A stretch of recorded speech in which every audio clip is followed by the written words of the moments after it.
İnanılmaz bir heyecanla yeniden sizin karşınızdayım. Bu sefer kişilik patologiyalarını ele alacağımız bir seriyanı sevgili Profesör Doktor Doğan Şahin'le çekme kararına geldi ve inanılmaz bir proje olacağına inanırım. İster tələbələr, ister yeni mezunlar, ister başucunda olacak, istifade edeceği bir tool olacağını ümid ediyorum.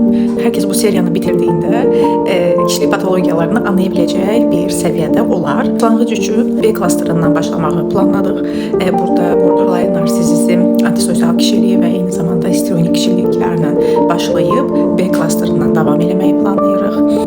Paranoid, şizoid ve şizotipal kişilikleri görmüş olacağıq ve sonrasında da C klasteri ile bitirmiş oluruq. Çekingen, asılı, obsesif kompulsif kişilik örüntülerini görmüş olacağıq. Heyecanla bu seriyanı size təqdim etməyinin hem gururunu daşıyıram, hem de məsuliyyətini hiss